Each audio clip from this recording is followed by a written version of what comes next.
C'est une bien mauvaise semaine qui s'achève pour les usagers de la route avec l'annonce par le gouvernement de plus de 1 milliard d'euros de travaux financés notamment par une hausse des tarifs autoroutiers. Le président de l'Assemblée nationale s'est dit favorable à cette mesure. Si l'on veut à la fois que notre équipement autoroutier corresponde à la qualité de ce que doivent être aujourd'hui, notamment au niveau européen, les moyens de transport, et si l'on veut prévoir des investissements, ça me paraît normal que ce soit les utilisateurs qui payent et pas l'ensemble des ménages. Une hausse supposée permettre une modernisation des infrastructures autoroutières qui, cumulée à celles déjà prévues, devrait atteindre pour certaines concessions 1,76%, soit un niveau très nettement supérieur à l'inflation.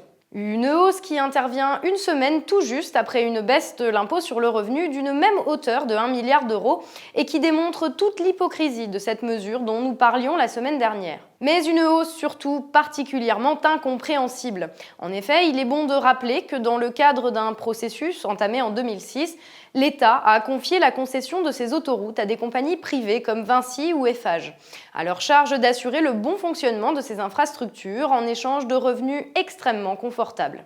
Un modèle déjà fortement controversé puisque constituant un énorme manque à gagner pour l'État. Mais aujourd'hui, la règle change, puisque si les produits de l'exploitation des autoroutes vont plus que jamais dans la poche des détenteurs des compagnies concessionnaires, les coûts liés à la modernisation du réseau, eux, se retrouvent assurés par les citoyens.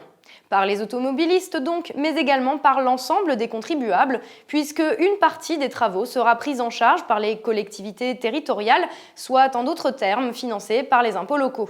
Pour les associations d'automobilistes, ce sont les sociétés d'autoroutes qui doivent financer les travaux. Ces dernières réalisent plus de 20% de bénéfices par an.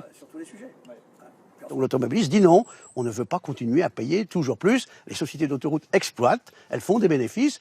On ne va quand même pas non plus, automobilistes, financer leurs investissements. Voilà comment nous nous retrouvons devant une situation absurde où les contribuables payent non pas pour le bien de la collectivité, mais pour permettre à quelques compagnies de s'enrichir.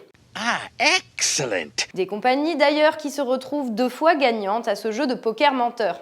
En effet, lorsque des travaux sont décidés, c'est à elles qu'il appartient de passer des contrats avec des compagnies du bâtiment. Compagnies qui se retrouvent souvent n'être autres qu'elles-mêmes puisque Eiffage, comme Vinci, compte parmi les géants français du BTP. Ainsi, cet été, l'autorité de régulation des activités routières pointait du doigt le fait que les travaux effectués sur les autoroutes l'étaient très souvent par des filiales des groupes exploitants et que les factures étaient souvent artificiellement gonflées. Encore une fois, nous nous retrouvons donc face à un véritable scandale où l'État organise sa propre ruine et celle de ses citoyens pour le profit d'une poignée de tricheurs.